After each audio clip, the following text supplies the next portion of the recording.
Dear students, welcome to my channel. आज जिस topic के बारे में हम बात करेंगे वो है बॉस-आइंस्टीन डिस्ट्रीब्यूशन लॉ। जैसा कि हम देखते हैं कि बॉस-आइंस्टीन डिस्ट्रीब्यूशन लॉ होता है और हमारे पास मैक्सवेल-बोल्ट्जमैन डिस्ट्रीब्यूशन लॉ होता है और एक फर्मी डायरेक्ट डिस्ट्रीब्यूशन लॉ होता है। ये तीनों ही लॉ बहुत बार एग्जामिनेशन में पूछे जाते हैं। तो जो बॉस-आइंस्टीन डिस्ट्रीब्यूशन लॉ है, उस वीडियो को स्टार्ट करने से पहले अगर रिक्वेस्ट है कि अगर वीडियो पसंद आता है उसको लाइक एंड शेयर करें, चैनल को सब्सक्राइब करें। तो जो मैक्सवेल-बोल्ट्जमैन डिस्ट्रीब्यूशन लॉ है उसका वीडियो भी हमारे चैनल पे अवेलेबल है, जिसका लिंक यहाँ डिस्प्ले हो रहा है, तो वो वीडियो भी आप जाके रेफ़र कर सकते हैं। तो स्टार्ट करते हैं आज का वीडियो। तो बॉस-आइंस्टीन डिस्ट्रीब्यूशन लॉ बेसिकली कहता क्या है कि it is obeyed by identical indistinguishable particle which follow integral spin. यानी ये लॉ किन पे लगेगा? ऐसे पार्टिकल्स पर या कण पर जो आइडेंटिकल हो यानी समान हो, इनडिस्टिंग्विशेबल हो यानी जिनमें एक तो डिस्टिंग्विशेबल होता है जो कि हमारा मैक्सवेल-बोल्ट्जमैन में लगता है, जिसमें भी हम पार्टिकल्स को अलग अलग डिफाइन कर सकते हैं। लेकिन यहाँ पर क्या होगा, पार्टिकल्स क्या होंगे, बिल्कुल आइडेंटिकल होंगे और वो फॉलो किसको करेंगे? इंटीग्रल स्पिन को। इंटीग्रल मतलब जैसा कि हम नंबर लेते हैं n बराबर 1 2 3, इस तरह के रोटेशन को वो फॉलो करेंगे। इसमें जो फंक्शन होता है वो सिमेट्रिकल होता है। सिमेट्रिकल इन द सेंस जैसा हमारी साइन वेव होती है, जैसा एक्स एक्सिस के ऊपर होती है वैसे ही एक्स एक्सिस के नीचे होती है, तो उसको सिमेट्रिकल फंक्शन कहते हैं। बेसिक एजम्पशन जो हम लेंगे यहाँ पर वो क्या होगा कि any number of particles can be in any quantum states, यानी एक क्वांटम स्टेट में कितने भी पार्टिकल या कण हो सकते हैं, ये हमारा एजम्पशन होगा। और जितनी भी क्वांटम स्टेट्स होंगी वो इक्वली प्रोबेबल होंगी, यानी उनके होने की प्रायिकता जो होगी वो समान होगी। ये हमारा बेसिक एजम्पशन है। अब इस जैसा कि हमने मैक्सवेल-बोल्ट्जमैन डिस्ट्रीब्यूशन लॉ में भी देखा है कि वहाँ पर भी जब हम डेरिवेशन करते हैं तो number of energy states, number of particles, इन चीज़ों को कंसिडर किया जाता है। तो सेम कंसेप्ट हम यहाँ पे भी अप्लाई करेंगे। तो क्या हमारा कंसेप्ट होगा? Let number of different ways in which n जो है हमारा पार्टिकल्स है, indistinguishable particles can be distributed in GI number of cells. ठीक है, तो यहाँ पर हम जो पार्टिकल्स ले रहे हैं NI, जिसमें I जो है वो एक बेसिकली नंबर है जिसकी रेंज होगी हमारे पास आगे जाके। तो उसके अंदर जो इनडिस्टिंग्विशेबल पार्टिकल यानी जो पार्टिकल जिनके अंदर समानता बहुत सारी है, यानी उनको हम अलग अलग नहीं कर सकते हैं, उनको रिप्रेजेंट करने का तरीका क्या होगा कि जो नंबर ऑफ अरेंजमेंट्स होते हैं, टोटल नंबर ऑफ अरेंजमेंट्स, उसका फॉर्मूला क्या होता है हमारा? Total number of arrangement equal to meaningful arrangement multiplied by meaningless arrangement. तो ऑब्वियस है हमारा जो टारगेट होगा वो कौन होगा? Meaningful arrangement. तो मीनिंगफुल अरेंजमेंट का अगर यहाँ से हम फॉर्मूला डिज़ाइन करना चाहते हैं तो टोटल नंबर ऑफ अरेंजमेंट और मीनिंगलेस कहाँ चला जाएगा? डिवाइड में। तो जो ये हमें नज़र आ रहा है फैक्टोरियल के अंदर, जैसे कि हमने मैक्सवेल डिस्ट्रीब्यूशन लॉ के अंदर भी देखा था कि फैक्टोरियल जो है वो नंबर ऑफ परम्यूटेशन कॉम्बिनेशन को रिप्रेजेंट करने में काम आता है। तो यहाँ पर जो हम अरेंजमेंट ले रहे हैं वो क्या ले रहे हैं? NI plus GI minus 1। NI हमारे नंबर ऑफ पार्टिकल्स हैं और GI क्या है? नंबर ऑफ सेल्स हैं, अपॉन मीनिंगलेस जो अरेंजमेंट है वो क्या हो गया? NI को हमने अलग लिख दिया और यहाँ क्या लिख दिया? Factorial GI minus 1। तो इस तरह से हमने मीनिंगफुल अरेंजमेंट को क्या कर दिया है? डिफाइन कर दिया है। अब हम क्या करेंगे, इसको एक नाम दे देंगे, जो कि हमारा फॉर्मूला है उसको हमने क्या दे दिया? एक नाम दे दिया। जैसे हमने एक लेटर ले लिया ओमेगा आई, यहाँ पर कोई भी पैरामीटर लिया जा सकता है, तो हमने एक ले लिया है ओमेगा आई फिर से हमारी जो है वो सीक्वेंस है, नाम दे दिया हमने। अब और जो ओमेगा है या W जैसा भी हम बोल सकते हैं इसको, तो W इक्वल टू क्या हो गया? W1 W2 W3 से लेकर WK तक, जहाँ I जो है वो इन बिटवीन आ रहा है। तो यहाँ पर हमने जो रिप्रेजेंट किया है इसको, ये हमारा किसका साइन हो गया? पाई का। I बराबर 1 से लेकर K ओमेगा आई। तो एक तो होता है सबमिशन, और पाई जो होता है ये साइन कब लिया जाता है? जब कोई चीज़ मल्टीप्लाई के अंदर रिप्रेजेंट करनी होती है।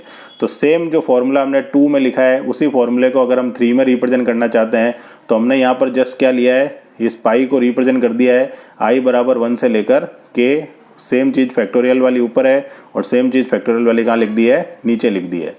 जैसा कि हमने मैक्सवेल-बोल्ट्जमैन डिस्ट्रीब्यूशन लॉ में भी किया था कि जो हमने फॉर्मूला डिफाइन किया था उसका दोनों तरफ क्या लिया था? लॉग। तो सेम कंसेप्ट हमें यहाँ लगाना है। W का लॉग W हो गया, ये हमारा ऐसे ही रहेगा सेम। यहाँ पर जो है लॉग अगर लेते हैं तो ये बन जाएगा log m अपॉन n। तो उसको हम क्या लिख सकते हैं? log m, जो कि हमारा ऊपर वाला m बन जाएगा और नीचे वाला क्या बन जाएगा? log n। तो ऊपर आके दोनों के साइन क्या हो जाएंगे? माइनस। तो log m minus log n एक तरह से नीचे अगर 2 पैरामीटर हैं तो इसको हम क्या लिख सकते हैं, log m इंटू एन। तो नीचे की तरफ क्या लिख सकते हैं, log m plus log n, लेकिन ऊपर आके वो साइन क्या हो जाएंगे, दोनों के माइनस हो जाएंगे। फिर हम अप्लाई करते हैं स्टिरलिंग अप्रोक्सीमेशन, जो कि हमने वहाँ पर भी अप्लाई किया था मैक्सवेल बोल्ट्जमैन में, जो कि हमें हेल्प करता है फैक्टोरियल को सॉल्व करने के लिए। तो स्टिरलिंग अप्रोक्सीमेशन क्या कहता है कि log factorial n equal to होता है n log n minus n। तो हम क्या करेंगे, इस वाले लॉग में, इस वाले लॉग में और इस वाले लॉग, तीनों लॉग के अंदर स्टिरलिंग जो हमारा अप्रोक्सीमेशन फार्मूला है उसको अप्लाई करेंगे। तो क्या हो जाएगा हमारे पास n log n minus n। तो n की जगह हम ये लिख देंगे। सिमिलरली यहाँ माइनस साइन है, माइनस साइन के बाद सेम चीज़ n log n minus n। तो बार माइनस था इसलिए वो माइनस माइनस क्या हो जाएगा, प्लस हो जाएगा। उसके बाद इसमें भी अप्लाई करेंगे तो n log n minus n, बार फिर से इसमें माइनस है तो ये वाला साइन क्या हो जाएगा, प्लस हो जाएगा। उसके बाद अगर हम देखते हैं और इस ब्रैकेट को ओपन करते हैं, ये माइनस साइन जो बाहर लगा हुआ है तो ये माइनस का हो जाएगा, ये भी माइनस और ये प्लस का हो जाएगा। इसको हम छेड़ेंगे नहीं, यहाँ पर सेम चीज़ रहेगी और ये भी सेम चीज़ रहेगी। तो हम देखते हैं तो NiGi जो कि हमारे यहाँ पर पॉजिटिव है और यहाँ दोनों क्या हो जाएंगे, नेगेटिव, क्योंकि ये माइनस साइन हम ओपन कर देंगे तो ये दोनों कैंसिल आउट हो जाएंगे।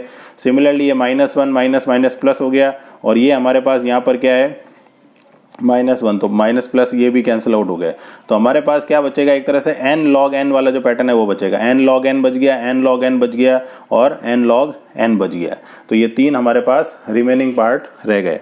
अब हम क्या करेंगे इसमें नेक्स्ट पार्ट के अंदर कि log w बराबर जो हमारे पास बचा है n log n minus n log n minus n log n।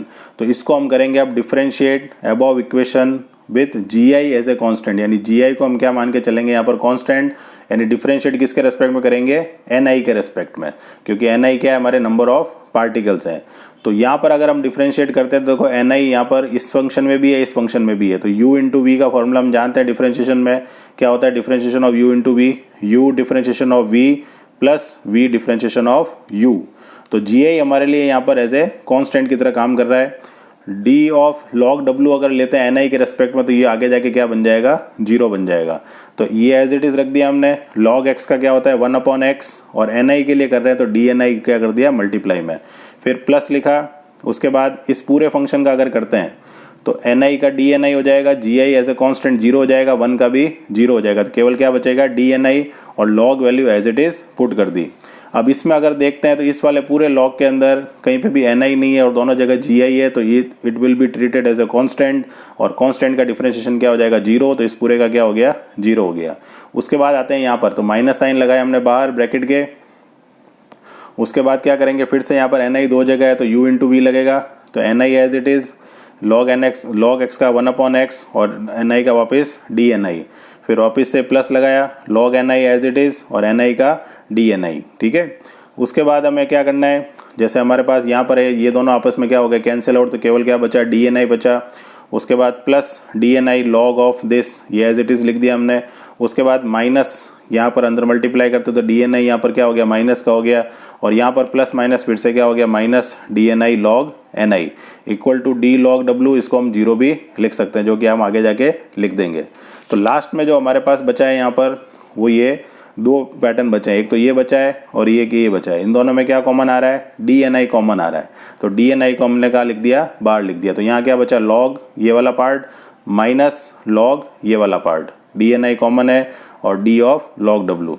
अब एन आई जो है अगर वेरी स्मॉल हो जाए, यानी बहुत छोटा हो जाए, तो n i plus g i minus 1 को हम एन आई प्लस जी आई से रिप्रेजेंट करते थे, यानी अप्रोक्सीमेशन हम लगा रहे हैं जिससे कि हमारा ये पार्ट क्या हो जाए, थोड़ा छोटा हो जाए। तो क्या हो गया, log of n i plus g i बच गया माइनस लॉग एन आई और बाहर क्या चल रहा है, डी एन आई, और इसकी वैल्यू क्या हो जाएगी हमारे पास 0। तो फाइनल रिजल्ट जो हमारे पास एक तरह से आ गया अप्रोक्सीमेशन के लिए, वो क्या आ गया, summation log of n i plus g i minus log n i multiply d n i equal to 0। इसको हमने नाम दे दिया इक्वेशन नंबर 4। अब हम क्या करेंगे, कुछ केसेस कंसिडर करेंगे कि नंबर ऑफ पार्टिकल्स और नंबर ऑफ सेल्स के बारे में कि वो क्या हो सकते हैं। तो पहला केस हम क्या ले रहे हैं, if we consider certain cases, जैसे if n1 plus n2 plus n3 up to nk, क्योंकि हमारा जो लिमिट है यहाँ पर 1 से लेकर k तक है, तो 1 से लेकर k उसको हम अगर एक नंबर मान लेते हैं n, तो i बराबर 1 से k ni, क्योंकि 1 से लेकर k तक है, तो इस पूरे को हम क्या लिख सकते हैं, समिशन i बराबर 1 से लेकर k ni बराबर क्या माना n, जो कि एक ऐसी वैल्यू है कांस्टेंट वैल्यू है। तो इसका क्या मतलब हुआ कि total number of particles are constant, यानी जितने भी पार्टिकल्स का नंबर है ऑब्वियस है वो कैसी नंबर होगा, एक कांस्टेंट नंबर होगा। तो ये हमारे पास पहला एजम्पशन हो गया। दूसरा एजम्पशन हम क्या मान सकते हैं कि total energy of system is constant, यानी जो भी एनर्जी है सिस्टम की वो क्या है, कांस्टेंट है। तो उसको हम रिप्रेजेंट कर रहे हैं एन इंटू यू से, जो यू हमारी क्या होती है, इंटरनल एनर्जी यानी आंतरिक ऊर्जा होती है। तो N1 U1 सिमिलरली 1 से लेकर K तक है, तो N1 U1 N2 U2 से लेकर Nk Uk तक। तो बाय डिफॉल्ट अगर हम शॉर्ट में लिखना चाहे तो क्या लिख सकते हैं, Ni इंटू यू आई बराबर 1 से लेकर K that is also equal to constant. तो अगर हम डिफ्रेंशिएट करते हैं अब दोनों इक्वेशंस को, जो कि हमारी समीशन ऑफ आई बराबर 1 से लेकर Ni थी, जो कि हमारी ये वाली पार्ट था, एक तो ये वाला समीशन आई बराबर 1 से लेकर Ni बराबर n है। अगर इसको डिफ्रेंशिएट करता हूँ तो ये बन जाएगा dNi और कांस्टेंट का डिफ्रेंशिएशन क्या हो जाएगा, 0। सिमिलरली यहाँ पर अगर हम देखते हैं तो इसको हम क्या लिख सकते हैं, आई बराबर 1 से K dNi equal to 0। Similarly यहाँ पर डिफ्रेंशिएट करते हैं तो ui तो बाहर आ जाएगा, लेकिन Ni का क्या हो जाएगा, dNi इक्वल टू फिर से इक्वल टू कांस्टेंट है तो क्या हो जाएगा, 0 हो जाएगा। तो इसको नाम दे दिया हमने इक्वेशन नंबर 5 और 6। तो इक्वेशन नंबर 5 को हम मल्टीप्लाई करेंगे अल्फा से और 6 को मल्टीप्लाई करेंगे बीटा से, और उसके बाद दोनों को माइनस कर देंगे 5 और 6 को फ्रॉम इक्वेशन नंबर 4। तो इक्वेशन नंबर 4 क्या थी हमारे पास, इक्वेशन नंबर 4 थी समीशन आई बराबर 1 से लेकर K log Ni plus Gi minus log Ni bracket के बाद dNi इक्वल टू 0। तो इसमें से जो नंबर 4 है उसमें से 5 और 6 को क्या करने वाले हैं हम, minus after multiplying alpha and beta. तो हमारे पास जो इक्वेशन है वो किस तरह से नजर आएगी कि समीशन आई बराबर 1 से लेकर K log Ni Gi log Ni dNi, ये तो इक्वेशन नंबर 4 थी। फिर इक्वेशन नंबर जो 5 है उसको हमने अल्फा से मल्टीप्लाई किया, इक्वेशन नंबर 6 को बीटा से मल्टीप्लाई किया, और समीशन सब में क्या था, कॉमन था, तो वो तो बाहर चला गया। उसके बाद देखो dNi भी तीनों में क्या है, कॉमन है, तो उसको भी हम कहाँ भेज सकते हैं, इक्वल टू 0 में। तो नेट रिजल्ट लास्ट में क्या रह गया, log Ni plus Gi minus log Ni minus alpha minus beta ui equal to 0। तो ये क्या बन रहा है, देखो log m minus log n, तो क्या लिख सकते हैं, log m अपॉन n, और इन दोनों माइनस को उधर भेजा इक्वल टू के साइड में, तो क्या बन गया, दोनों प्लस।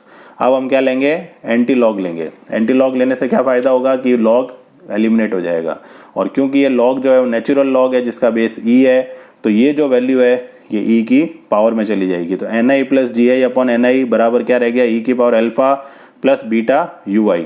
अब पावर जब ऑब्वियस है कि पावर में कोई चीज़ होती है और प्लस माइनस में हो तो दोनों के बेस क्या होते हैं, सेम, तभी पावर ऐड या सब्ट्रैक्ट होती है। तो इन दोनों को हमने सेपरेट कर दिया, e की पावर अल्फा e की पावर बीटा ui।